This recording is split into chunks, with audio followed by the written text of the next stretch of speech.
இதே 4ஆம் அதிகாரத்துல கடைசியில நாம் பார்க்கிற சத்தியம் என்னவென்றால், நாம் நம்மை பற்றி என்ன பேசுகிறோம், நாம் நம்முடைய வருங்காலத்தை பற்றி என்ன பேசுகிறோம். நீங்களும் நானும் மிடில் கிளாஸா இருக்கலாம் அல்லது ஏழை மக்களா இருக்கலாம். நம்ம எது தெரியுமா ரொம்ப விரும்பி போறது? பணக்காரனுடைய நடை, அப்படி ஐஸ்வர்யவானுடைய நடை, ஐஸ்வர்யவானுடைய உடை.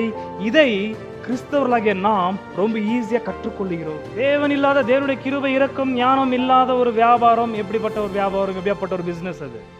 உண்மையில நம்ம பிசினஸ் கெட்டுருமா? கர்த்தர் நம்ம பிசினஸ்ல இல்லைனா என்ன ஆகுதுன்னு கீழே சொல்ல விரும்புகிறேன். தேவன் இல்லாத பிசினஸ் எப்படிப்பட்ட பிசினஸ்? தேவன் இல்லாத ஒரு பிசினஸ் நீங்கள் நானும் ரன் பண்ணினதே ஆனால், for lucrative sake we do all perverted corruption.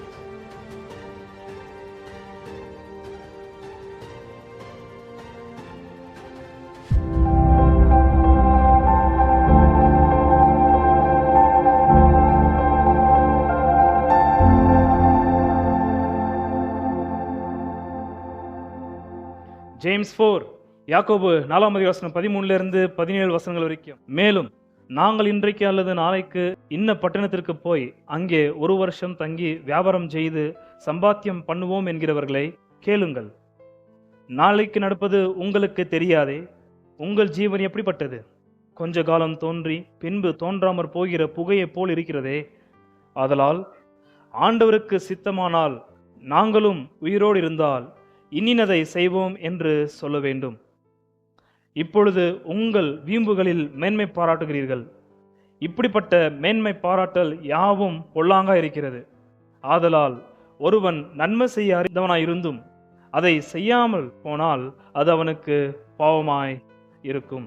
நாம் சத்தியம் பண்ணாமல், நாம் பிரமாணம் பண்ணாமல், நம்முடைய நாவிலிருந்து ஒருவருக்கொருவர் உண்மையை பேசவும், நம்முடைய நாவிலிருந்து கர்த்தரை துதிக்கவும், நம்முடைய நாவிலிருந்து அவருடைய சத்தியத்தை பேசவும், நம்முடைய நாவிலிருந்து அவரை தொழுது கொள்ளவும் தான் கர்த்தர் ஒரு மனிதனுக்கும் அருமையான இந்த நாவை ஆசீர்வாதமாய் கொடுத்திருக்கிறார்.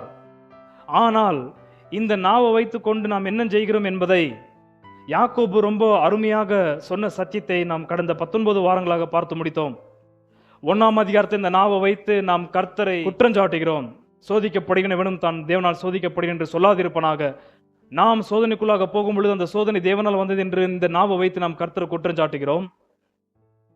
இதே நாவை வைத்து இப்பிரபஞ்சத்தின் அழிவுள்ள ஐஸ்வர்யத்தையுடைய ஐஸ்வர்யவான்களை பார்த்து அவர்களை மகிமைப்படுத்தி தரித்திரராகிய கிறிஸ்தவர்களை இதே நாவை வைத்து கனவீனம் பண்ணுகிறோம். 2ஆம் அதிகாரத்தில். 3ஆம் அதிகாரத்தில் கர்த்தருடைய வார்த்தையை பேசுகிற ஒரு ஊழியக்காரர்கள் என்று நாம் எண்ணி கர்த்தருடைய ஞானத்தை பெற்றோம் என்று சொல்லி இப்பிரபஞ்சத்தின் ஞானத்தை உச்சரித்து கிறிஸ்தவ போதகர்கள் என்று எண்ணிக்கொள்கிறோம். 3ஆம் அதிகாரத்திலே. 4ஆம் அதிகாரத்திலே நாம் இதே நாவை வைத்து ஒரு விசுவாசிக்கு இன்னொரு விசுவாசி, ஒரு சகோதரன் இன்னொரு சகோதரனுக்கு விரோதமாக நியாய தீர்ப்பு கொடுத்து நியாய விசாரிக்கிறவர்களாக இருக்கிறோம். இப்படி இந்த 4 அதிகாரத்திலே நம்முடைய நாவை 4 விதமான கோணத்திலே ரொம்ப தவறாக பயன்படுத்தி நாம் நரகத்துக்குரியவர்கள் என்று இந்த நாவு நமக்கு ரொம்ப ஒரு பெரிய அடையாளமாக இருக்கிறது. 1ஆம் அதிகாரத்தில் தேவனை குற்றஞ்சாட்டுகிறோம், நாம் எதுவும் குற்றவாளிகள் இல்லாதது போல. 2ஆம் அதிகாரத்தில் ஐஸ்வர்யவான்களை மகிமைப்படுத்தி கிறிஸ்தவ தரித்திரர்களை கனவீனப்படுத்தி நான் உன் அயலானை நேசிப்பது போல் உன்னை நேசி என்பதன் பிரமாணத்தை கீழ்ப்படிந்திருக்கிறேன் என்று பொய்யான விஷயத்தை செய்து பச்சபாதம் உள்ள கிரியை நடப்பித்து அந்த வார்த்தையை கோட் பண்ணுகிறவர்களாக இருக்கிறார்கள் 2ஆம் அதிகாரத்தில், அல்லது நாம் என்று சொல்லலாம். 3ஆம் அதிகாரத்தில் கிறிஸ்தவ போதகர்கள் என்று சொல்லி இயேசுவின் நாமத்தை உலகத்தாருக்கு சொல்றது போல எனக்கு பரத்திலிருந்து ஞானம் உண்டு என்று சொல்லி இப்பிரபஞ்சத்தின் ஞானத்தை போதிக்கிறவர்களாக இருக்கிறோம். 4ஆம் அதிகாரத்தில் நாம் நியாயாதிபதிகள் போல மற்ற விசுவாசிகளை நியாய விசாரிக்கிறோம். இதெல்லாமே ரொம்ப பெரிய பாவம் என்பதை நாம் கடந்த அநேக வாரங்களிலே சொல்லி முடித்து சத்தியம் இவைகள். இன்றைக்கு தேவனை பற்றி அல்ல பேசுவதை நாம் பார்க்கிறது, மற்ற ஐஸ்வர்யவான்களும் தரித்திரரும் அல்ல பேசுவதை நாம் பார்ப்பது, அல்லது நாம் மற்றவங்களுக்கு போதிக்கிற விஷயத்தை அல்ல நாம் பார்ப்பது, அல்லது மற்றவர்களை நியாயாதிபதி போல நியாய விசாரிக்கிற சத்தியத்தை அல்ல நாம் இன்றைக்கு பார்ப்பது. நாம் இன்றைக்கு பார்க்கிற சத்தியம், முடிஞ்ச அளவுக்கு நான் ஷார்ட்டா சொல்லி முடிப்பேன். இன்றைக்கு நாம் பார்க்க போற சத்தியம் நாம் நம்மை பத்தி என்ன பேசுகிறோம். தேவனை பற்றி பேசினது. 1ஆம் அதிகாரம் ஐஸ்வர்யவான்கள் தரித்திரர் பற்றி பேசினது. 2ஆம் அதிகாரம் மற்றவர்களுக்கு சத்தியத்தை போதிக்கிறது. 3ஆம் அதிகாரம் 4ஆம் அதிகாரத்தில் மற்றவர்களை நியாயாதிபதிக்கு போல் நியாயம் விசாரிப்பது. இதே 4ஆம் அதிகாரத்தில் கடைசியில் நாம் பார்க்கிற சத்தியம் என்னவென்றால், நாம் நம்மை பற்றி என்ன பேசுகிறோம்? What do we speak presumably about our future? நாம் நம்முடைய வருங்காலத்தை பற்றி என்ன பேசுகிறோம்? இன்னொரு விஷயம் வாசிக்கிறேன். 3ஆம் அதிகாரம் 13 17 வரைக்கும் நன்றாக கவனிங்கள். இங்கே நாம் நம்ம பற்றி பேசுகிற விஷயத்தில் ஏதாவது தவறு உண்டா? குற்றஞ்சாட்டத்தக்கதாக நாம் பேசுகிற விஷயத்தில் ஏதாவது பாவம் உண்டா என்பதை நீங்கள் கொஞ்சம் கவனிக்க வேண்டும். வேதாம் உள்ளவர்கள் உங்களுடைய வேதாமத்தை நீங்கள் பாருங்கள். மேலும் நாங்கள் இன்றைக்கு அல்லது நாளைக்கு, நாங்கள் என்றது நமக்கு நாமே பேசுறது, நமக்குள்ள பேசுறது, மற்றவங்களை பற்றி பேசல, தேவனை பற்றி பேசல, தேவனோட வார்த்தையை பற்றி பேசல, நாமளே பேசிக்கிறது, நம்மளுடைய ஃபியூச்சரை பற்றி பேசுறது. கவனிங்களாங்க. நாங்கள் இன்றைக்கு அல்லது நாளைக்கு இன்ன பட்டணத்திற்கு போய் அங்கே 1 வருஷம் தங்கி வியாபாரம் செய்து சம்பாத்தியம் பண்ணுவோம் என்கிறவர்களே கேளுங்கள். நாளைக்கு நடப்பது உங்களுக்கு தெரியாதே. உங்கள் ஜீவன் எப்படிப்பட்டது? கொஞ்ச காலம் தோன்றி பின்பு தோன்றாமற் போகிற புகையை போல் இருக்கிறதே. ஆகையால் ஆண்டவருக்கு சித்தமானால் நாங்களும் உயிரோடு இருந்தால் இன்னினதை செய்வோம் என்று சொல்ல வேண்டும். என்ன பிரச்சனைங்க? நாம் நம்மளை பத்தி பேசுறது தப்பா? நாம் நம்மளுடைய வருங்காலத்தை பத்தி பேசுறது தப்பா? நான் நம்முடைய வருங்காலத்துடைய வியாபாரத்தை பத்தியோ தொழிலை பத்தியோ பேசுவது தப்பா? ஆனால் இவர்கள் பேசினது, அல்லது நாம் இப்படி பேசினால் வேத வாக்கியம் எப்படி தெரியுமா கண்டிக்குது? வசனம் 16 4:16 இப்பொழுது உங்கள் வீம்புகளில் மேன்மை பாராட்டுகிறீர்கள். இப்படிப்பட்ட மேன்மை பாராட்டல் யாவும் என்ன வார்த்தை? பொல்லாங்கா இருக்கிறது. அவர்கள் 13 பேசின வார்த்தை பொல்லாங்கா இருக்கிறதா, பாவமா இருக்கிறதா. 13 என்ன அந்த மாதிரி பாவம் இருக்கிறது? 13 அவர்கள் அல்லது நாம் யாரனா குற்றம் சாட்டுறோமா? யாரனா நியாய விசாரிக்கிறோமா? பொய்யே பேசணுமா? திருடணுமா? என்ன இருக்கிறது 13ஆம் அதிகாரத்தில்? பேசின வார்த்தை வேத வாக்கியம் பொல்லாங்க என்று சொல்லத்தக்கதாக. 13 என்ன பிரச்சனை? அவர்கள் சோம்பேறித்தனம் உள்ளவர்கள் அல்ல. அவர்கள் யாருடைய பணத்தையும் திருடவில்லை. நாம் நம்முடைய ஃபியூச்சரை பற்றி, நம்முடைய தொழிலை பற்றி பேசும் பொழுது யாருடைய பணத்தையும் அங்கே திருடினதாக சொல்லவில்லை. அது சோம்பேறித்தனமும் அல்ல, கடினமாய் ஒழிக்கத்தக்கதாக நாம் போடுற திட்டம் அது இல்லையா? 13 வாசிக்கிறேன்.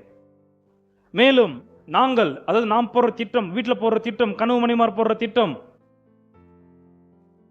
மேலும் நாங்கள் இன்றைக்கு அல்லது நாளைக்கு இன்ன பட்டணத்திற்கு போய் அங்கே 1 வருஷம் தங்கி வியாபாரம் செய்து சம்பாத்தியம் பண்ணுவோம் என்கிறவர்களே கேளுங்கள். இதைத்தான் பொல்லாங்கு என்று கீழே வசனம் 16 வேத வாக்கியம் சொல்லுகிறது. என்ன இந்த இடத்துல பொல்லாப்பு? நீங்க 13 நன்றா ஆராய்ந்து மேல்நோட்டமா வாசித்து பார்த்தால் வசனம் 13 ஏதோ பொல்லாப்பு பேசுறது போல இல்லை. நல்ல ஒழிக்கிற சிந்தை, உண்மையா வேலை செய்ய வேண்டும் என்று போடுற திட்டம் அது, நல்ல வியாபாரத்தின் எண்ணம் அது. ஏன்னா குடும்பத்தை பார்க்கணும், வரும் காரியத்திற்கு பிள்ளைகளுக்கு தேவையானதை சேர்த்து வைக்கணும்.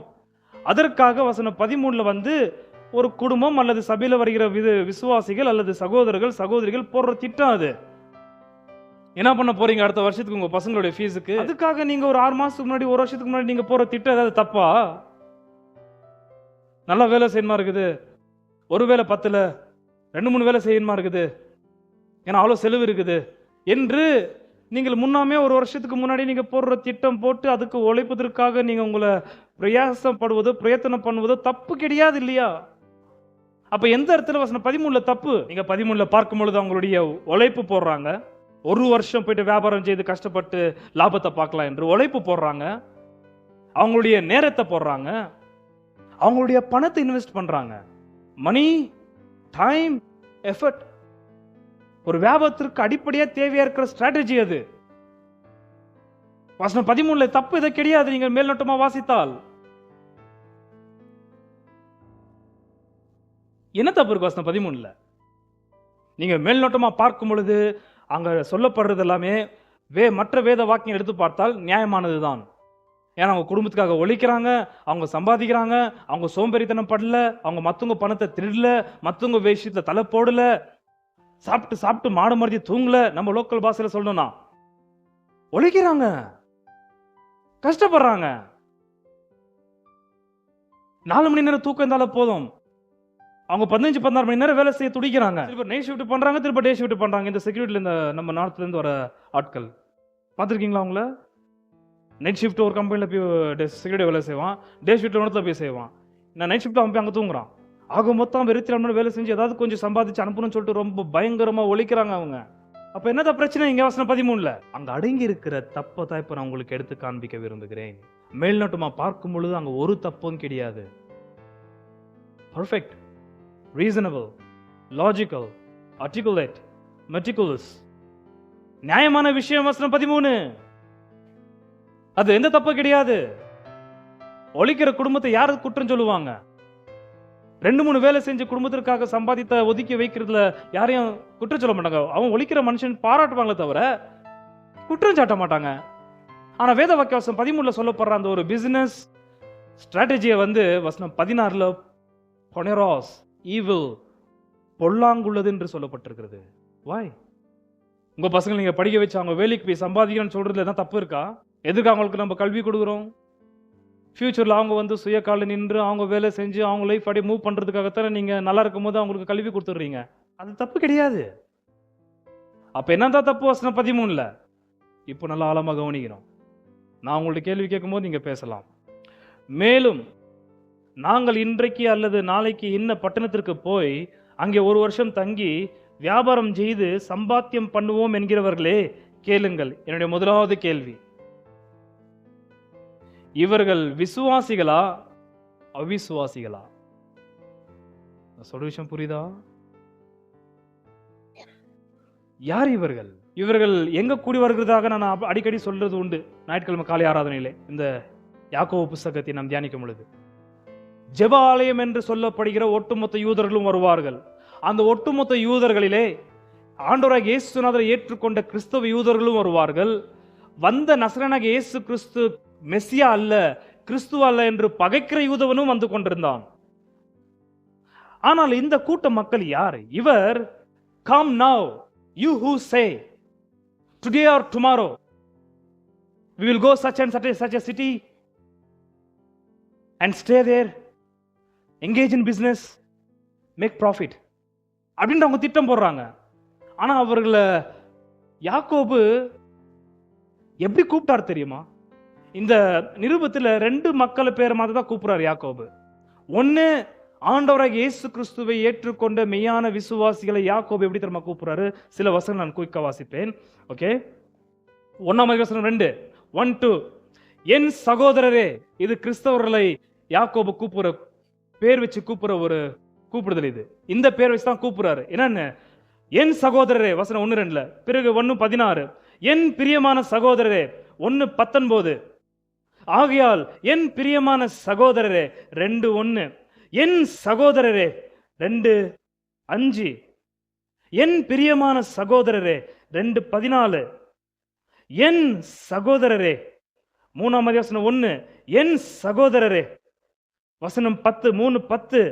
துதித்தலும் சபித்தலும் ஒரே வாயிலிருந்து புறப்படுகிறது. என் சகோதரரே, இப்படி இருக்கலாகாது.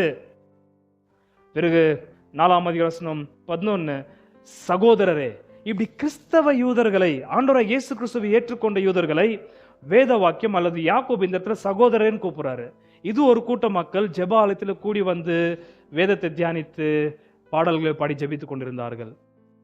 இது கர்த்தருடைய விசுவாசிகள். இதே கூட்டத்தில் இன்னொரு கூட்ட மக்கள் வந்தார்கள். அவர்களுக்கு யாக்கோபு என்ன தெரியுமா கூப்பிடுறாரு? 1 வசனம் 10, 1:10. ஐஸ்வர்யவான் தான் தாழ்த்தப்பட்டதை குறித்து மேன்மை பாராட்ட கடவன்.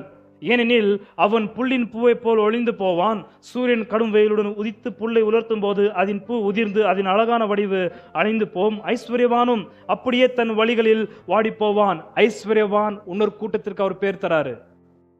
சபை கூடி வந்திருந்த அந்த காலகட்டத்தில் ஒரு கூட்டத்திற்கு பேர் சகோதரர்களே, சகோதரிகளே, கிறிஸ்தவ யூதர்களை பார்த்து அவர் கூப்பிட்டாரு. அது இருக்கிற இன்னொரு கூட்ட மக்கள் யாரு? ஐஸ்வர்யவான்கள். 2 வசனம் 6. நீங்களோ தரித்திரரை கனவீனம் பண்ணுகிறீர்கள். அடுத்த வார்த்தை என்ன? ஐஸ்வர்யவான்கள் அல்லவோ உங்களை ஒடுக்குகிறார்கள். ஐஸ்வர்யவான்கள். 5 வசனம் 1. ஐஸ்வர்யவான்களே கேளுங்கள். பாருங்க, ஐஸ்வர்யவான்கிட்ட பேசுறாரு. ஏன்? அந்த ஐஸ்வர்யவான்கள் என்பதான கூட்ட மக்கள் அந்த ஜெபாலயத்தில் கூடியிருந்தார்கள். தங்கியிருந்தார்கள். ஒட்டுமொத்த ஜெபாலயத்தில் கூடி வந்த யூதர்களிலே வெறும் இயேசுநாதரை ஏற்றுக்கொண்ட யூதர்கள் மாத்திரமல்ல, அதுல இயேசுநாதரை ஏற்றுக்கொள்ளாமல் இருந்த ஐஸ்வர்யம் உள்ள யூதர்களும் அதில் இருக்கிறார்கள். நான் சொல்றது புரியுதா? அப்போ வசனம் 4ஆம் வசனம் 13ல யாக்கோபு யார்கிட்ட பேசுறாரு? ஐஸ்வர்யவான். யார் பிசினஸ் பண்றது? ஐஸ்வர்யவான். யார் மோனோபோலி?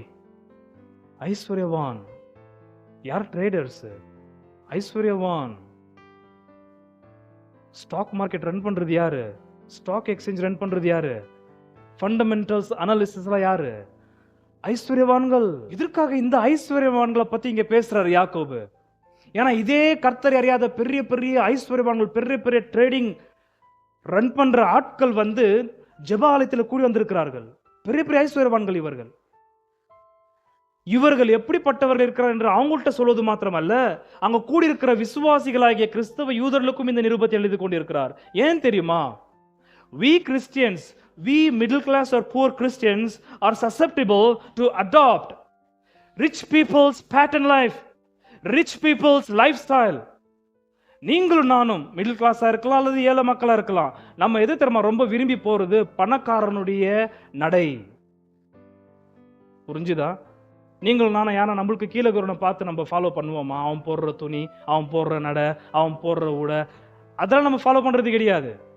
நீங்களும் யாரை ஃபாலோ பண்றோம்? ஜோப்ல ஒன்றும் இல்லைனாலும் ஒரு பழைய கோட்டாத்தில் போட்டு கோடீஸ்வரர் மாதிரி காட்டுறது நம்ம. ஏன்னா நம்ம வந்து ஐஸ்வர்யவான பார்த்து அவனை போல இருக்கணும்னு நம்ம ரொம்ப விரும்புறோம். அவன்கிட்ட ஒரு புல்லட் இருக்குதா, என்கிட்ட ஒரு லூனா ஸ்கூட்டர் இருக்கணும்ல, அவன்கிட்ட கார் இருக்குதா, என்கிட்ட ஏதாச்சும் ஒரு வண்டி இருக்கணும்.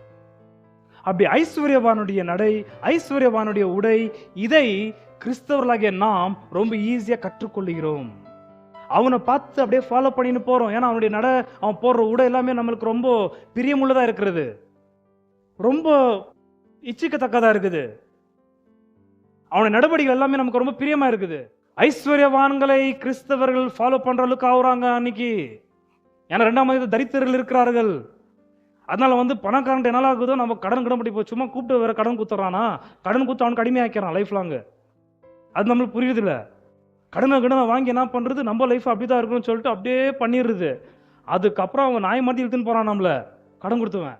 ஐஸ்வர்யவான்கள் நம்மளை சூழ்ந்து இருக்கிறபடியால் அவங்கள ஃபாலோ பண்றதுக்கு நம்ம ரொம்ப அதிகமாக முயற்சி செய்வோம். அவன் பீட்டர் இங்கிலாந்து ஷர்ட் போட்டாக்கா இவங்களும் அது போய் வாங்க போறது. அது 2000 3000 ஒரு ஷர்ட்டு. நான் சொன்ன 2000 3000 4-5 ஷர்ட்டு வாங்கி நீ ஒரு 4-5 வருஷம் ஓட்டலாமே. காலம் வரும்பொழுது வாங்கிக்கோ, கர்த்தர் கொடுத்தா வாங்கிக்கோ, அது தப்பு கிடையாது. ஆனா அவனை ஏன் நீ ஃபாலோ பண்ற? நீ அவனை ஃபாலோ பண்ற. நீங்கள் நான் யாரை ஃபாலோ பண்ணோம்? மகிமின் இயேசுநாதரை நம்ம பார்த்து அவன் ஃபாலோ பண்ண வேண்டும். அதான் யாக்கோபு எதிர்பார்க்கிறார். புரியுதா? அதான் ஐஸ்வர்யவான்கள் அங்க பேசின்னு இருக்கிறார் அவ்வளவு டீட்டெயிலா. அவன் நம்மளை பார்த்து அட்ராக்டிவா நாம அவனுக்கு இருக்கணும். இவன் லைஃப் ஸ்டைல் வேற மாதிரி இருக்குது கிறிஸ்தவன்.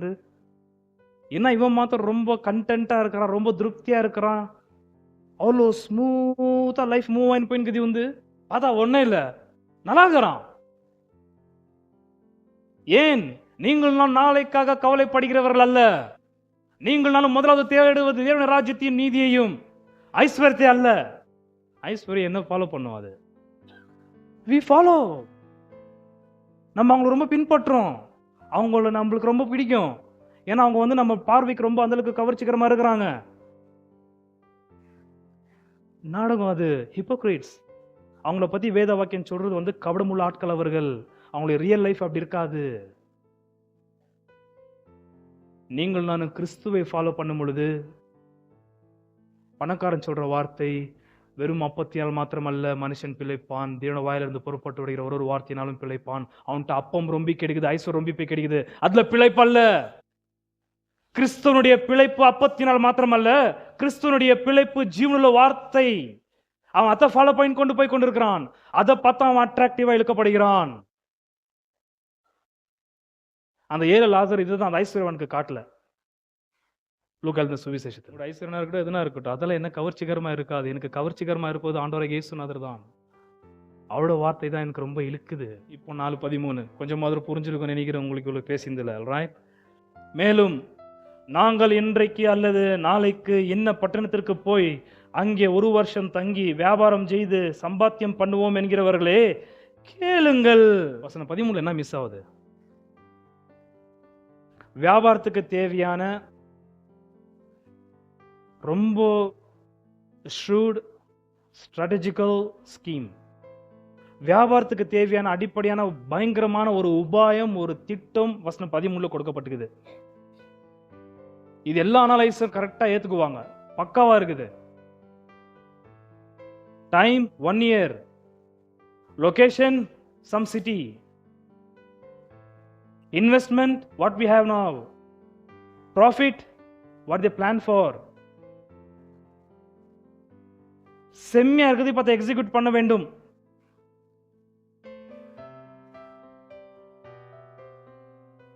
என்ன மிஸ் ஆகுது வசனம் 13? அன்பானவர்களே, அவங்க யாருன்றது நான் உங்களுக்கு சொல்லி முடித்தேன். ஐஸ்வர்யவான்கள்.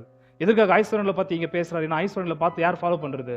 கிறிஸ்தவர்கள். அவங்கள போல ஆகணும்னு சொல்லிட்டு அவங்க லைஃப் எப்படி இப்ப கீழே சொல்றாரு. அதை நான் சொல்லி முடிச்சு. என்ன மிஸ் ஆகுது வசனம் 13? வசனம் 13 தேவன் மிஸ் ஆகுறதா அவர் சொன்னாரு. ரைட் பதில் தான். வெறும் தேவன் மாத்திரம் தான் மிஸ் ஆகுறாரா வசனம் 13? ஏன்னா வசனம் 13 தேவன் இல்லாங்க. கரெக்ட். அந்த ஒரு பிசினஸ் பிளான்ல தேவன் இல்லை. அது மாத்திரம் மிஸ் ஆகுதா? வேற எதாவது மிஸ் ஆகுதா? நெக்ஸ்ட் இது நீங்க சொல்லிட்டீங்கன்னாக்கா அந்த பிசினஸ் எப்படி இருக்கும்ன்றது நான் சொல்ல விரும்புகிறேன் ஷார்ட்டா. தேவன் இல்லையா? எஸ். இந்த பிசினஸ் பிளான்ல, இந்த ஸ்ட்ராட்டஜில தேவன் இல்லை. தேவன் மாத்திரமல்ல, 1 அதிகாரம் 2 அதிகாரம் 3 அதிகாரம் 4 அதிகாரம் வசனம் 12 பார்க்கும் பொழுது சில காரியங்கள் அதுல இல்லை. கர்த்தருடைய இரக்கம் தயவு கேட்கிற மனம் இல்லை, கர்த்தருடைய ஞானம் இல்லை, கர்த்தருடைய விசுவாசம் இல்லை. புரிஞ்சுதுங்களா? கடைசியில கர்த்தரே இல்லை இந்த ஒரு பிசினஸ் பிளான்ல. என்னுடைய கேள்வி, இந்த ஒரு பிசினஸ்ல தேவனும் தேவனுடைய கிருபையும் தேவனுடைய இரக்கமும் அவருடைய ஞானமும் அவருடைய ஆலோசனையும் இல்லாமல் போனதே ஆனால் இந்த பிசினஸ் எப்படி இருக்கும்? இப்போ நீங்க சொல்லலாம், தேவனும் தேவனுடைய பயமும் தேவனுடைய கிருபையும் இரக்கமும் தேவனுடைய ஞானமும் இல்லாத ஒரு வியாபாரம் எப்படி இருக்கும்? அந்த மாதிரி தேவனும் தேவனுடைய கிருபையும் இரக்கும் தேவனுடைய ஞானம் இல்லாத வியாபாரம் செய்யற ஒரு ஐஸ்வர்யவான பார்த்து கிறிஸ்துவன் போயிட்டா என்ன ஆகுது அவன் நிலைமை? புரியுதா? அத்தை பத்தி அடுத்த வாரம் தான் இருக்குது. 5ஆம் அதிகாரம் கீழே போக போகிறேன்னு சொல்ல போற வியாபாரம் என்னென்ன விதமான வியாபாரம் பூமியில இருக்குது. எந்த ஒரு பிசினஸ் எந்த ஒரு வியாபாரம் நீங்களும் செய்யலாம் செய்யக்கூடாது எல்லாம் 5ஆம் அதிகாரம் 1 இருக்குது. தேவன் இல்லாத தேவனுடைய கிருபை இரக்கம் ஞானம் இல்லாத ஒரு வியாபாரம் எப்படிப்பட்ட ஒரு வியாபாரம், எப்படிப்பட்ட ஒரு பிசினஸ் அது? இவங்க ரொம்ப கரெக்டா பிளான் போட்டாங்க. வசனம் 13 வியாபாரத்துக்கு தேவையான நல்ல உபாயம் இருக்கிறது. ஆனா அதே நேரத்தில் இந்த வியாபார பிசினஸ்ல தேவனையும் அவருக்கு சம்பந்தப்பட்டதும் சேர்க்கவே கூடாது. In order to run our business, keep God's business obscure. நம்மளுடைய பிசினஸ் நல்லா போனோம்னாக்கா தேவனுடைய பிசினஸ் இந்த பிசினஸ் சேர்க்காத. நம்ம பிசினஸ் நல்லா போவாது. அவர் ஓரங்கட்டு. அவருக்கு அடுத்த விஷயம் ஜபாலயத்துக்கு போனோமா, உக்காந்தோமா, ஆமீன் அல்லேலூயா சொன்னோமா, 2 பாட்டு பாடினோமா, முடிஞ்ச அளவுக்கு எல்லாரும் 4 காணிக்க போட்டோமா, வந்தோமான்னு இருக்கணும். நம்ம பர்சனல் பிசினஸ் வரும்பொழுது அவர் உள்ள இழுக்காத. பிசினஸ் கெட்டு போயிடும். அப்படின்றது தான் இந்த ஐஸ்வர்யவான்களுடைய போக்கு. உண்மையில நம்ம பிசினஸ் கெட்டுருமா? கர்த்தர் நம்ம பிசினஸ்ல இல்லைனா என்ன ஆகுதுன்னு கீழே சொல்ல விரும்புகிறேன். தேவன் இல்லாத பிசினஸ் எப்படிப்பட்ட பிசினஸ்? தேவன் இல்லாத ஒரு பிசினஸ் நீங்கள் நானும் ரன் பண்ணினதே ஆனால் for lucrative sake we do all perverted corruptions. பணத்தை சம்பாதிக்க வேண்டும் என்பதனால், ஏன்னா அவங்க டார்கெட் ப்ராஃபிட். 1 போட்டு 100 எடுக்கணுன்ற ப்ராஃபிட் பயங்கர மைண்ட். யூதர்கள் நீங்களாம் நினைக்கிற மாதிரி கிடையாது. யூதனுங்க எங்க போனாலும் பொழிச்சுக்குவாங்க. அவங்கள ஆர்டிஃபைசர்ஸ். அவங்க புது புது தொழில் கண்டுபிடிக்கிற ஆட்கள் அவர்கள். எங்க போனாலும் யூதர்கள் பார்த்தீங்கன்னா ஆரம்பத்தை மட்டமா இருப்பா, பார்த்தா பெரிய அதிகாரியா வந்துட்டு இருப்பான், பேங்கரா இருப்பான், பேங்க்ல பெரிய ஆஃபீஸ் சீஃப் ஆஃபீஸரா இருப்பான், இல்ல பெரிய ஏதாவது ஒரு பிசினஸ்ல மோனோபோலியா இருப்பான். அவன் தான் பிசினஸ் ரன் பண்ணுவான், 1000 பேருக்கு வேலை கொடுத்துட்டு இருப்பான். ஆனா ஒழுமையில அவன் தான் வந்திருப்பான். அதனால இந்த யூதர்களுக்கு ரொம்ப ஷ்ரூட். அவங்க பிசினஸ் பார்க்கும்போது டாக்டிக்கா இருப்பாங்க. அவங்க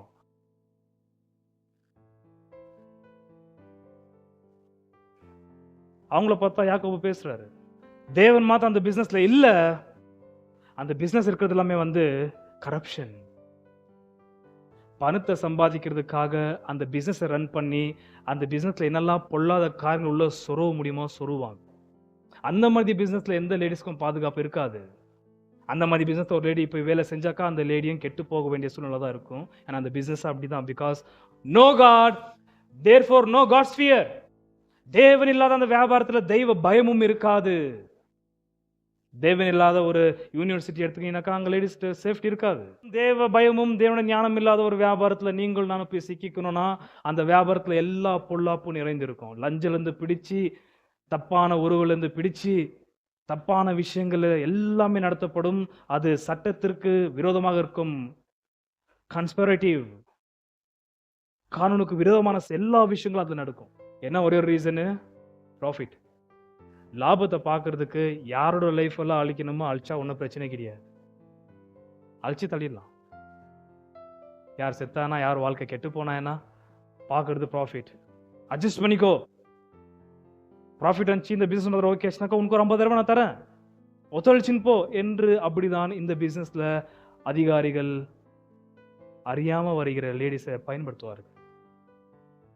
இதெல்லாம் இன்னும் ஓப்பனா சொல்ல வேண்டியது இல்லை. இப்போ புரியுதா உலகத்தில் இருக்கிற பிசினஸ் எப்படிப்பட்டதுன்ட்டு? கிளைண்ட்ஸ் எப்படி நீங்க சாட்டிஸ்ஃபை பண்ண முடியும்? கஸ்டமர்ஸ் நீங்க எப்படி சாட்டிஸ்ஃபை பண்ண முடியும்? பொய்ய சொல்லு, என்ன ஒரு அட்வர்டைஸ் காட்டு, என்ன ஒரு நியூடிட்டியை காட்டு, என்ன கவர்ச்சிகரமா பண்ண அவங்களை போட்டு இழுத்து விடு. ஆகையால் தான் இப்ப புரியுதா இங்க சொல்ற 13 இருக்கிற என்ன பிரச்சனைன்றது அன்பானவர்களே. Now verse 13, 4:13. மேலும் நாங்கள் இன்றைக்கு அல்லது நாளைக்கு இன்ன பட்டணத்திற்கு போய் அங்கே 1 வருஷம் தங்கி வியாபாரம் செய்து சம்பாத்தியம் பண்ணுவோம் என்கிறவர்களே கேளுங்கள். என்ன ஒரு பிளான் பாத்தியா? நன்றாக கவனிக்கணும். இப்போ சீக்கிரமா சொல்லி முடிச்சிடறேன். வசனம் 13 தேவன் வேண்டாம், ஆனால் தேவனுடையது எல்லாமே தேவை. புரியுதா? ஃபர்ஸ்ட் அண்ட் ஃபார்மோஸ்ட், இன்றைக்கு அல்லது நாளைக்கு அது உனக்கு சொந்தம் இல்ல. இன்றைக்கு அல்லது நாளைக்கு என்ன சொல்ல போற அந்த நாள் உனக்கு சொந்தம் இல்ல. 1 வருஷம் வியாபாரம் செய்யணும் சொல்ற தெரியுமா? அந்த 1 இயர் உனக்கு சொந்தம் கிடையாது. அந்த 1 இயர்ல வர சூரியன் உனக்கு சொந்தம் கிடையாது. அந்த 1 இயர்ல வர காத்து உனக்கு சொந்தம் கிடையாது. அந்த 1 இயர்ல வர மழை உனக்கு சொந்தம் கிடையாது. அந்த 1 இயர்ல வருகிற சந்திரன் உனக்கு சொந்தம் கிடையாது. நட்சத்திரம் உனக்கு சொந்தம் கிடையாது. இருட்டு உனக்கு சொந்தம் கிடையாது. நீ சொல்ற இன்றைக்கு இருக்கிற ஒட்டுமொத்த விஷயமும் உனக்கு சொந்தம் கிடையாது. இன்றைக்கு அல்லது நாளைக்கு நீ யூஸ் பண்ற தெரியுமா அந்த வார்த்தை, அது ரெண்டுமே உனக்கு சொந்தம் கிடையாது. யாரது சொந்தம்? அது கர்த்தருடையது எல்லாமே தேவை. ஆனா என் லாபத்தை அச்சீவ் பண்றதுக்கு அவர் தேவையே கிடையாது. நம்முடைய ஆண்டவர் லாபத்தை பத்தி நல்லா தெரிஞ்சவர். புதிய ஏற்பாடாகட்டும் பழைய ஏற்பாடாகட்டும் நம்முடைய ஆண்டவர் லாபத்தை பத்தி பேசினா எப்படி திரும்ப பேசுவாரு? எப்படி திரும்ப மல்டிப்ளை ஆகுது? 30, 60, 100 கண்ணி கொடுக்கிற லாபம் தான் கர்த்தருடையது. அது நியாயமான லாபம். அது ஏன்னா அந்த 30, 60, 100 என்பதான லாபத்தை சொல்லும் பொழுது 100கணக்கான குடும்பங்கள் வாழ வேண்டும். அதுக்கு தான் அவ்வளவு கொடுக்கிறார் ஆண்டவர்.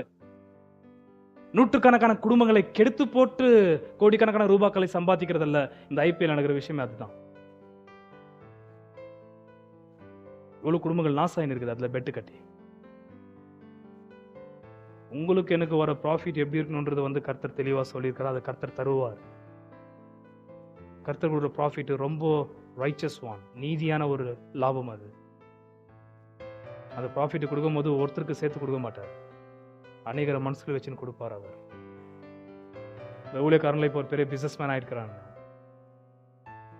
ஊழியக்காரங்களை ப்ரீச்சிங்லாம் நீங்க பாத்தீங்கன்னாக்கா வெறும் பிசினஸ் டாக்டிக் தான் இருக்காதுல. இவ்வளோ போடணும், இவ்வளோ எடுக்கணும், இவ்வளோ போடணும், இவ்வளோ எடுக்கணும். இதனால நான் பிசினஸ்காரனா ஊழியக்காரனே கன்ஃபியூஸ் ஆகுது. சரி, பிசினஸ் பத்தி பேசினாலும் வேத்த சொல்ல போற பிசினஸ் பத்தியே பேசலையே. நீ இவ்வளோ காணிக்க போடு, இவ்வளோ தசமா போடு, உனக்கு இவ்வளோ வந்துருது. என்ன பண்ணிங்கிற? இல்ல லாட்டரி டிக்கெட் ரன் பண்ணிங்கிறியா? நீ இவ்வளோ போடு, இவ்வளோ வருதுன்னு யார் கொடுக்குறது? அவ்வளோ கர்த்தர் தருவார். அவர் எங்க சொன்னார்? அத்த நீ தான் சொல்லின்னு தெரியுற. ஏன் என்கிட்ட புடுங்கணும்ட்டு அவர் எங்க சொன்னாரு? அவர் கொடுன்னு சொன்னாரு. கொடுன்னு சொன்னாரு. உண்டு கொடுன்னு சொன்னாரா? வேத வாக்கியத்துல கொடுன்னு சொல்லப்படுதா? கொடுங்கள் அப்பொழுது உங்களுக்கு கொடுக்கப்படும். எங்க கொடுக்கணும் ஆண்டவரே? என்கிட்ட சொன்னார் ஆண்டவரே. மிஸ்டேக். கர்த்தர் கொடுன்னு சொல்லி இந்த உண்மை. எங்க கொடுக்கணும், எப்போ கொடுக்கணும், எப்படி கொடுக்கணும் கர்த்தர் சொல்லி இருக்கிறார். அதனால இந்த ஊழியக்காரங்க பண்றதெல்லாம் இப்ப வியாபாரம் தான். எப்போ பாரு பணம் தான். இதுக்கு முன்னாடி நான் பணத்தை பத்தி பேசியிருப்பேனா? ஏன் பணத்தை பத்தி பேசுகிறேன்? 4ஆம் அதிகாரத்தை தியானி ஒரு 1ஆவது வசனம் உள்ள தியானிச்சு யாக்கோபு இங்க பிசினஸ் பத்தி பேசுறாரு 4:13. அதுக்காக தான் அங்க வந்து நிறுத்தி பேசி கொண்டிருக்கிறேன். மழையை பெய்ய பண்ணா நீ ஒண்டி நல்லாக்கணும், உன் வீட்டு மேல மாத்திரம் மழை பெய்ய பண்றாரு. பூமிக்கு மழையை தராரு. ஏன்? பூமியில இருக்கிற மனுஷன் எல்லாரும் வாழணும். எல்லா மனுஷனும் வாழணும் விரும்புறவர் நம்முடைய வேதாமத்தின் தேவன். அதான் கர்த்தர் அரசாங்கத்தை வச்சுக்கிறார் எல்லாத்துக்கும் கூட அப்படின்ட்டு. நல்ல வேலை ஒருத்தங்கிட்ட கொடுக்கல ஆண்டவர், எல்லாத்துக்கும் கொடுங்க. ஒருத்தன் அவனா பண்ணியிருப்பான். அந்த சிஸ்டம்ல ஆண்டவர் கிருபை மாறிச்சு இந்த காலகட்டத்தில். முதல்ல அப்படித்தான் இருந்துச்சு சிஸ்டம். ஒருத்தக்கிட்ட மாத்திரம் பணம் இருக்கும், குறிப்பிட்ட ஜாதிக்காரங்கிட்ட மாத்திரம் பணம் இருக்கும். மற்றவங்களாம் போட்டுக்க துணி இல்லாம சுத்தி நிற்கணும். நூற்றாண்டுகள் வருஷத்துக்கு முன்னாடி எப்போ சுவிசேஷம் வஞ்சம் இந்தியாவில் தூக்கி போச்சு பாருங்க அந்த கெட்ட பிசாசுடைய சிந்தை. அந்த மாதிரி மனிதர்களுடைய எண்ணத்தை மாத்தி போட்டது மகிமையின் சுவிசேஷம். இன்னைக்கு நல்ல உட வஸ்திரம் போறோம்னா அதுக்கு காரணம் மகிமையின் இயேசுநாதருடைய சுவிசேஷம். நிலவரத்தையே மாத்தி போட்டது, எக்கனாமிக் சிஸ்டம் மாத்தி போட்டது, சமுதாயத்தில் இருக்கிற ஒட்டுமொத்த கட்டத்தையும் மாத்தி போட்டது நம்முடைய சுவிசேஷம். பெரிய ஒரு ரெவல்யூஷனரி. எவங்களா சுவிசேஷம் போது அந்த இடத்துல பெரிய ஒரு மாற்றம், புரட்சிகள் எழும்புகிறது. ஆகையால் இவர்களுக்கு தேவன் தேவையில்லை, ஆனா தேவனுடைய படைப்பு எல்லா தேவை, ரிசோர்ஸ். தேவனுடைய பூமி தேவை, தேவனுடைய டிரான்ஸ்போர்டேஷன் தேவை. பிசினஸ் ஆகும்போது மழை வரக்கூடாது, வெயில் வரணும், விளைச்சல் வரணும், எல்லா மேனுஃபேக்சரிங் ரன் ஆகணும், எல்லா ரா மெட்டீரியல்ஸும் கிடைக்கணும் பூமியில. கர்த்தருடைய எல்லாமே 100% உனக்கு தேவை. கர்த்தருது இல்லைன்னா இவனால ஒன்றும் பண்ண முடியாது. ஏன்? இவனுக்கு போட கூட துணி இருக்காது, நிர்வாணமா தான் இருக்கணும். சபை எதுக்கு? கிறிஸ்துவ தான் இங்க மகிமைப்பட வேண்டும். நான் அல்ல, நீங்கள் அல்ல. நீங்க போட்டிருக்கிறது இல்லை, நான் போட்டிருக்கிறது இல்லை மகிமைப்படுறதுக்கு. அது வெளியே நீங்க போட்டு சந்தோஷமா போங்க. எங்க நான் ப்ரோக்ராமுக்கு, பார்ட்டிக்கு யாரும் உங்களை கேட்கறது கிடையாது. சபைன்னு வரும் பொழுது சபையில எந்த மனுஷனுடைய முக்கியத்துவம் எடுத்து காண்பிக்க வேண்டும் என்று எந்த ஒரு விஷயமும் செயல்படாது இந்த இடத்துல. அது வேற சபையில எங்கன்னா பண்ணிக்கணும். வசனம் 14. நாளைக்கு நடப்பது உங்களுக்கு தெரியாதே. வாவ் மிஸ்டர் மோனோபோலிஸ்ட், ஒட்டுமொத்த வியாபாரத்தையும் ரன் பண்ற பெரிய அதிபதிய, நாளைக்கு என்ன ஆகுதுன்னு உனக்கு தெரியுமா? என்ன மீனிங்? நீ மேல போட்ட பார் 13ல ஸ்ட்ராட்டஜிக்கல் ஸ்கீம், ஒரு அருமையான திட்டம் போட தெரியுமா? 13ல அது நிலவரப்பட வாய்ப்பே இல்லை. ஏன்? நீ சொல்றது உன்னால நடத்த முடியாது, நீ சொல்றது உன்னால கண்ட்ரோல் பண்ண முடியாது. ஆகையால் தான் 3ஆம் அதிகாரத்தில் சொன்ன வார்த்தை என்ன? வசனம் 3:2 நாம் எல்லாரும் அநேக விஷயங்களில் தவறுகிறோம். ஒருவன் சொல் தவறாதவனானால் அவன் பூர்ண புருஷனும் தன் சரீரம் முழுவதையும் கடிவாளத்தினாலே அடுக்கிக் கொள்ளுகிறவனுமாய் இருக்கிறான். நீ சொல்றதை உன்னால கண்ட்ரோல் பண்ண முடியாது. நாளைக்கு ஒரு வருஷம் சொல்றது அந்த ஒரு வருஷம் உனக்கு கண்ட்ரோல் ஆகாது. நாளைக்கு என்ன நடக்குது உனக்கு தெரியாது. யூ ஃபூல் கூப்பிடுறாரு யாக்கோபு, முட்டாளனே. நாளைக்கு என்ன நடக்குதுன்னு ஃபர்ஸ்ட் ஆஃப் ஆல் உனக்கு தெரியாது. ஏன்னாக்கா நாளைக்கு பிசினஸ் உன் பிசினஸ் கிடையாது. Tomorrow's business is our God's business. நாளையோடைய வியாபாரம் முழுது நம்ம கர்த்தர் கையில் இருக்கிறது. Go on to him. Go on to him. நாளைக்கு உனக்கு யார் சொன்ன நாளைக்கு 24 hours உனக்கு கொடுக்குறது? யார் 24 hours கொடுக்குறது? 1ஆம் அதிகாரம் 17 117. நன்மையான எந்த ஈவும் பூர்ணமான எந்த வரமும் பரத்திலிருந்து உண்டாகி, கவனித்தீர்களா? நன்மையான எந்த ஈவும், ஃபுல்லு கிஃப்ட், பூமியில் இருக்கிற ஒட்டுமொத்த கிஃப்ட் நீங்க எடுத்துக்கொண்டால் நன்மையான எல்லா ஈவுகள், நன்மையான எந்த ஈவும் பூர்ணமான எந்த வரமும் பரத்திலிருந்து உண்டாகி ஜோதிகளின் பிதாவிடத்திலிருந்து இறங்கி வருகிறது. அவரிடத்தில் யாதொரு மாறுதலும் யாதொரு வேற்றுமை நிழலும் இல்லை. அப்ப யார் தருது? நாளைக்குன்ற ஒரு 24 hour கிஃப்ட். யார் சொன்னாங்க உனக்கு 24 hours கொடுத்துருக்காங்க? டாக்டர் கூட கொடுக்க மாட்டான். அவரும் கை கொள்கிறாரு. எங்களை முடிஞ்ச அளவுக்கு பார்த்துட்டோம், இதுக்கப்புறம் ஒரு பிழைப்பால தெரியாது, எல்லாருக்கும் சொல்லி அமைச்சிருங்க அப்படின்ட்டு. உங்களுக்கு அடுத்த நாள்ன்ற ஒரு 24 மணி நேரம் உங்க வாழ்க்கையில சேர்க்கப்பட வேண்டும் என்றால் அது பரத்திலிருந்து வருகிற தேவன்கிட்ட வருகிற ஈவா இருக்கிறது. நீ நாளைக்கு இதை பத்தி மாத்திரம் பேசல, ஒரு வருஷத்துக்கு பேசுங்கிற பிளான் யார் ஒன்று கொடுத்தான்? ஒரு வருஷம் ஃபர்ஸ்ட் ஆஃப் ஆல் 14. நாளைக்கு நடப்பது உங்களுக்கு தெரியாதே, உங்கள் ஜீவன் எப்படிப்பட்டது? கொஞ்ச காலம் தோன்றி பின்பு தோன்றாமற் போகிற புகையை போல் இருக்கிறதே.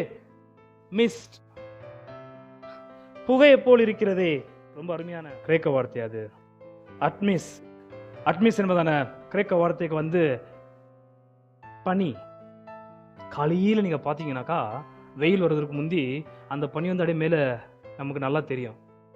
அப்படியே ஒரு 2 மணி நேரம் பாந்தினாக்கா அந்த பனி தெரியாது, காஞ்சி போயிருக்கும். அப்படி நீங்கள் நானும் இவாப்ரேட் ஆகிற ஒரு பனி போல இருக்கிறோம். யார் சொன்னா உனக்கு ஒரு வருஷத்தை உன்னால நீ கண்ட்ரோல் பண்ற மாதிரி ஒரு வருஷத்துல இருக்கிற எல்லா மணி நேரமும் ஒட்டுமொத்த சந்திரன் நீ சூரியன் உதிக்க செய்யறியா? நீ சந்திரன் எலும்ப பண்றியா? பூமியை யார் ரன் பண்றது ஒரு வருஷத்துக்கு? நீயா? உன் வீட்டையே ரன் பண்ண முடியல உன்னால, உன்னையே நீ உன்னை ரன் பண்ண முடியல, திருப்பி எப்படி நீ ஒரு வருஷம் நீ எடுக்கலாம்? ஒட்டுமொத்த அண்ட சராசரத்தையும் ரன் பண்ணுவது வேதாமத்தின் கர்த்தர் என்பது நீங்கள் நான் புரிந்து கொள்ள வேண்டும். அத்தான ரன் ஆகாது. புகையை போல் இருக்கிறதே. நாம எப்படி இருக்கிறோம்? புகை. ஆல் அட்ரஸ் காலி. என்னப்பா அவர் கட்டின வீடு இருக்குது, அவர் ஆரம்பிச்ச பிசினஸ் இருக்குது, அவர் ஓட்டின சைக்கிள் இருக்குது, 2 வீலர் இருக்குது, கார் இருக்குது. ஆள் எங்க? அவர் காலமா போயிட்டாரு, காலமாயிட்டாரு. எப்போ? அது ரொம்ப நாள் ஆகுது. யார் ஆக்சுவலி காலம் ஆக்குறது? யார் டெர்மினேட் பண்றது? சாட் டிமிஸ்ன்னு போட்டுறாங்க பாவம் செத்த உடனே. என்ன சாட் டிமிஸ்னா? கர்த்தர் டெர்மினேட் செய்கிறார். யார் தம் ரியல் அண்டர்டேக்கர்? அண்டர்டேக்கர் தெரியுமா? யார் அண்டர்டேக்கருக்கு என்ன அர்த்தம்? அண்டர்டேக்கர்னா பொண்ணுத்தை கொண்டு போய் அடக்க பண்றவன். எம்பாமர். செத்ததுக்கு அப்புறம் அவனுடைய சரீரத்தை கழுவி பொட்டியில வச்சு ரெடி பண்ணி பூசக்க கொண்டு போய் வைக்கிறது. நம்ம லாங்குவேஜ் சொல்லணும். யார் திரும்ப அண்டர்டேக்கரு?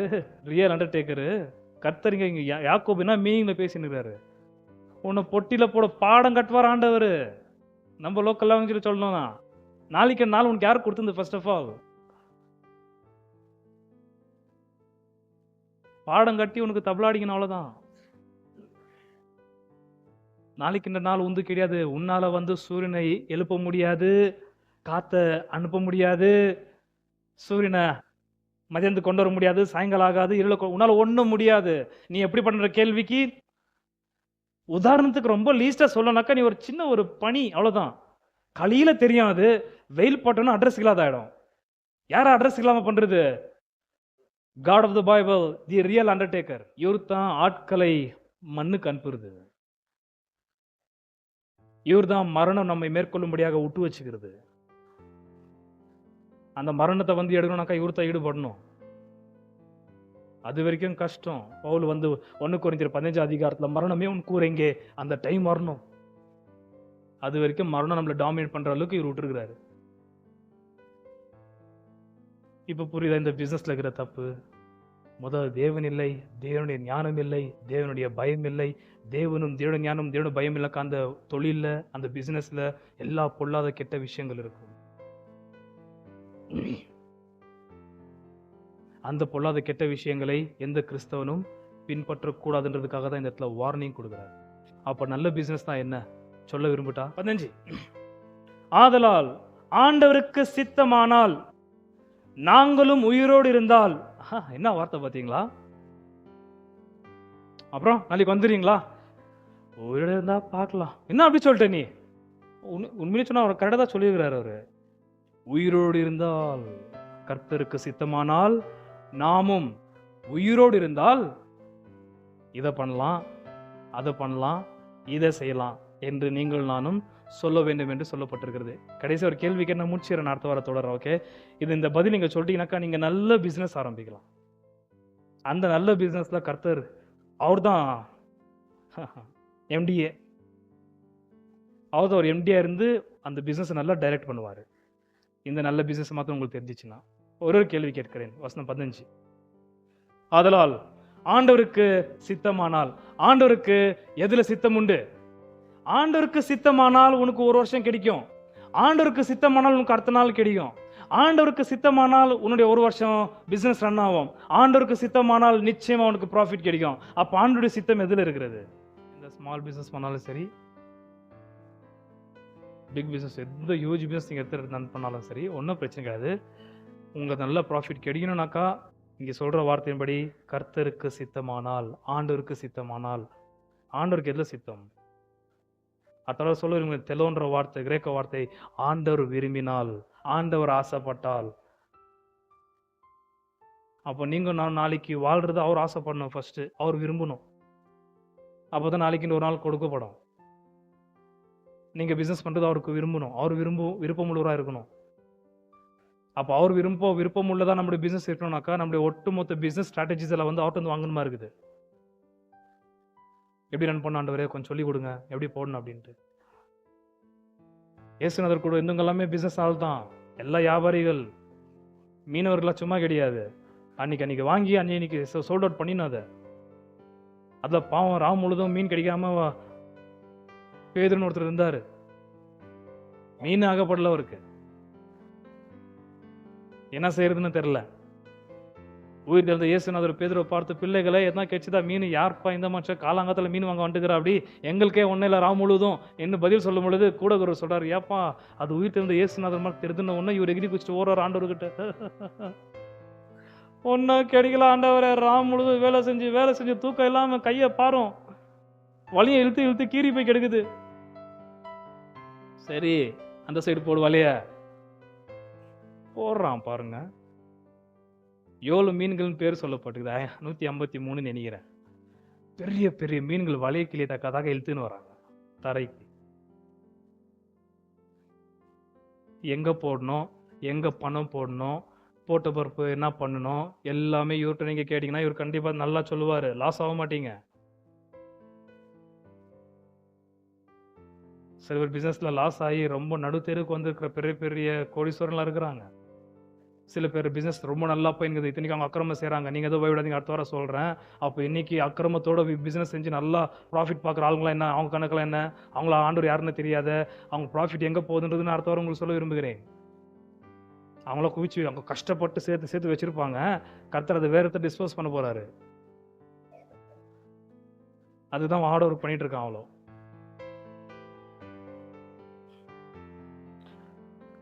சரி. இப்போ எடிட்டர் பேச உங்களுக்கு கஷ்டம் ஆகிடும். 15 வாசிச்சுட்டு 17 வாசிச்சு முடிச்சிடுறேன். கர்த்தர் சித்தன்றது மாத்திரம் நீங்கள் எனக்கு பதில் சொல்லிட்டா போதும்.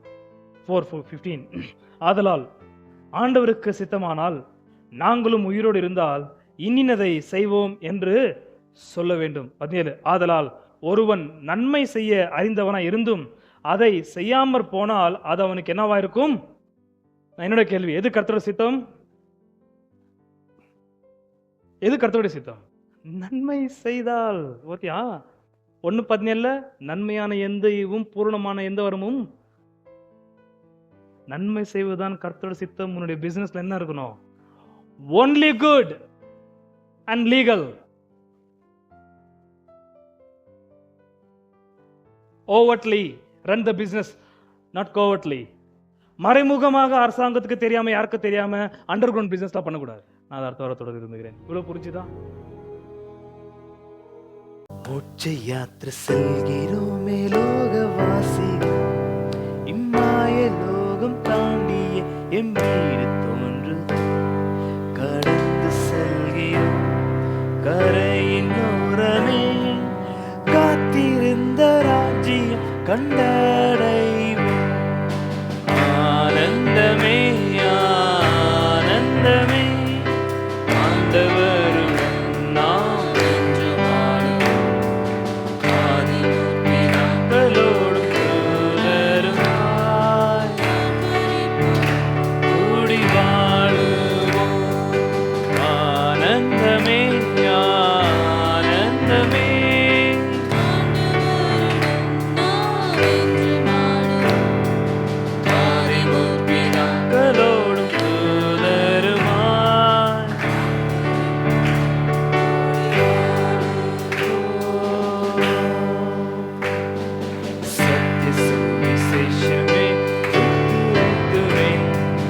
நித்திய ராஜ்ய மக்களை ஆயத்தமாக்கவே தேசமெங்குமே அலைந்து செல்கிறோம். குறைகள் நம்பி ஆனந்தமே ஆனந்தமே ஆண்டவருடன் நாம் என்றும் ஆளுவோம். ஆதிமுற்பிதாக்களோடும் தூதருமாய்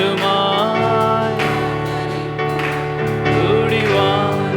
ஆனந்தமே ஆனந்தமே ஆனந்தமே நாம் என்றும் ஆளுவோம். ஆதிமுற்பிதாக்களோடும் தூதருமாய் கூடி வாழுவோம். மேகஸ்தம்பம் அக்கினி வெளிச்சம் காட்டியே நல்லேகமாய் வனாந்திர வழி நடத்துவார். தக்கை நோக்கியே தவறிடாமலே இப்புவி கடந்து